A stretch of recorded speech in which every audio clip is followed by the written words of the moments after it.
आज हम इस वीडियो में रेप को समझेंगे, यानी कि कब ये माना जाता है कि किसी महिला के साथ रेप हुआ है। दोस्तों, हमारे पुराने कानून में रेप को आईपीसी के सेक्शन 375 में डिफाइन किया गया था, जिसकी पनिशमेंट 376 ऑफ आईपीसी में दी गई थी। लेकिन अब हमारा नया कानून आ गया है और नए कानून में रेप की डेफिनेशन धारा 63 में दी गई है और इसकी पनिशमेंट धारा 64 में दी गई है। तो चलिए अब हम इसको समझते हैं कि रेप होता कब है। दोस्तों, पहले हम बेर एक्ट की लैंग्वेज पढ़ेंगे और फिर हम समझेंगे कि रेप कब हुआ माना जाता है। A man said to be commit rape, यानी कि कब ये माना जाएगा कि एक व्यक्ति ने रेप किया है। इफ ही, अगर वह penetrates his penis to any extent, यानी कि अपने पेनिस को किसी भी सीमा तक, किसी भी हद तक महिला की into the vagina, mouth, urethra or anus of a woman or makes her to do so with him or any other person, यानी कि अगर कोई भी व्यक्ति अपने पेनिस को किसी भी महिला की वेजाइना में, मुंह में, यूथ्रा में या फिर एनस में किसी भी सीमा तक, किसी भी हद तक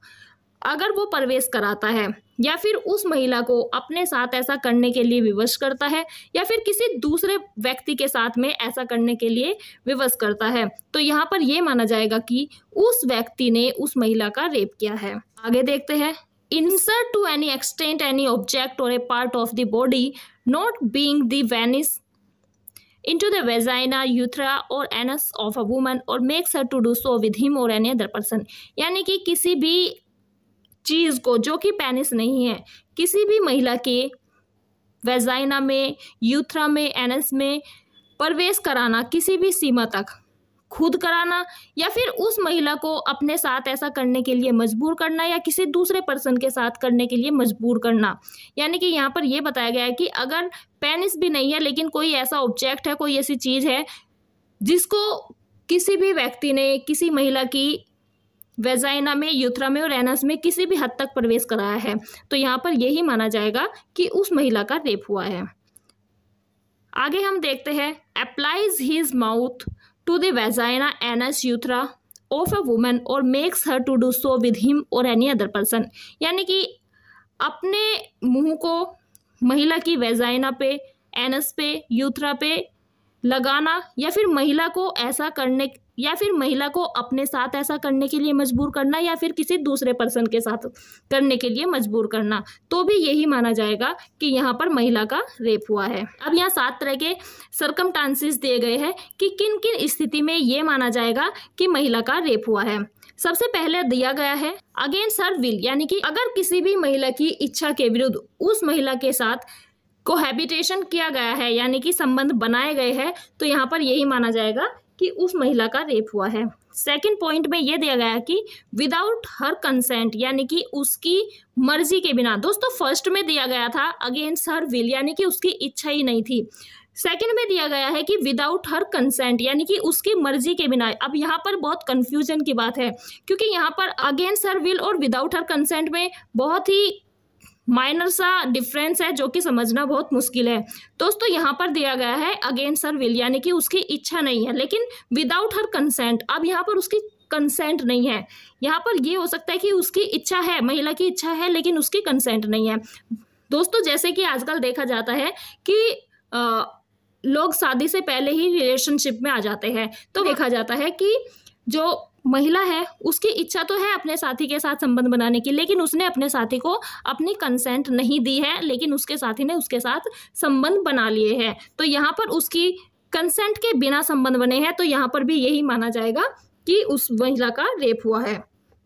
आगे हम समझते हैं with her consent, when her consent has been obtained by putting her or any other person in whom she is interested in fear of death or of hurt, यानी कि अगर किसी महिला की कंसेंट उस महिला को उसकी मृत्यु या उसको चोट पहुंचाने के लिए या फिर किसी ऐसे व्यक्ति की मृत्यु या उस व्यक्ति को चोट पहुंचाने के डर से ली गई है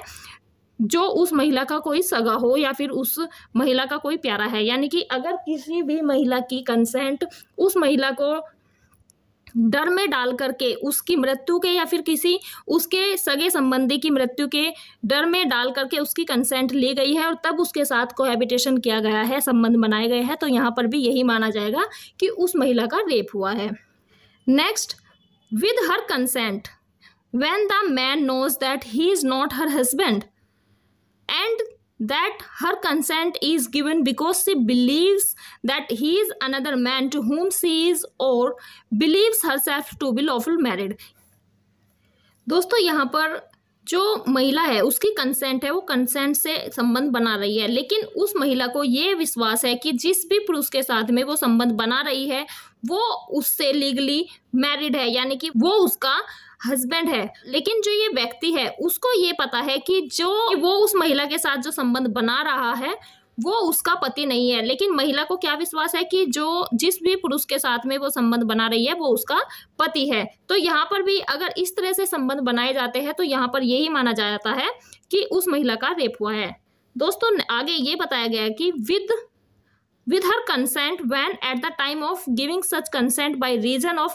unsoundness of mind or intoxication of the administration by him personally or through another of the stupefying or unwholesome substance, she is unable to understand the nature of consequences of that to which she gives consent. यानी कि यहाँ पर ये बताया गया है कि अगर किसी महिला ने अपने साथ संबंध बनाने की कंसेंट दी है, लेकिन जब उस महिला ने कंसेंट दी है वह महिला नशे की वजह से या फिर अनसाउंडनेस की वजह से, यानी कि वो मेंटली इस बात को समझने के लिए तैयार नहीं है कि जो भी उसके साथ एक्ट हो रहा है उसका नेचर क्या है और उसके क्या कॉन्सिक्वेंसेस निकलेंगे, तो ये सारी चीज़ें उस महिला को समझ में उस टाइम नहीं आ रही है। या तो वह महिला अनसाउंड है, यानी कि वह अभी मानसिक रूप से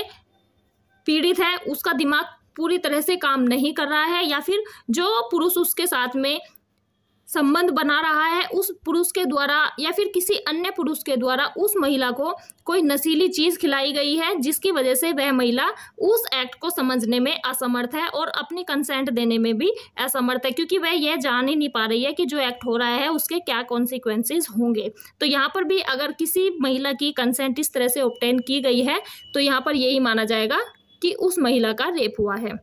नेक्स्ट हम देखते हैं with or without her consent when she is under 18 years of age. यानी कि अगर महिला, यहाँ पर ये मायने नहीं रखता कि महिला की कंसेंट ली गई है या नहीं ली गई है, अगर महिला की इच्छा भी है लेकिन वो 18 साल से कम एज की है तो भी यहाँ पर रेप माना जाएगा, और अगर महिला की इच्छा नहीं है और वो 18 साल से कम की है तो भी यही माना जाएगा कि रेप हुआ है। यानी कि अगर कोई भी व्यक्ति किसी 18 साल से कम एज की लड़की के साथ में संबंध बनाता है तो भले ही उस महिला की इच्छा हो या ना हो, यहाँ पर रेप ही माना जाएगा। Next, when she is unable to communicate consent, यानी कि अगर वह महिला अपनी मर्जी देने के लिए, अपनी कंसेंट देने के लिए, बताने के लिए सक्षम ही ना हो, अगर कोई भी व्यक्ति उस महिला के साथ में संबंध बनाता है तो यहाँ पर भी यही माना जाएगा कि उस महिला के साथ रेप हुआ है, क्योंकि वह महिला अपनी कंसेंट देने के लिए अनेबल है, वह अपनी कंसेंट नहीं दे पा रही है। तो यहाँ पर अगर उसकी कंसेंट के बिना उसके साथ संबंध बनाए गए हैं तो यही माना जाएगा कि उस महिला का रेप हुआ है। तो दोस्तों आज हमने इस वीडियो में समझा कि रेप कब हुआ माना जाता है। आई होप आपको समझ में आया होगा। दोस्तों नेक्स्ट वीडियो में हम बात करेंगे रेप की पनिशमेंट की। Thank you.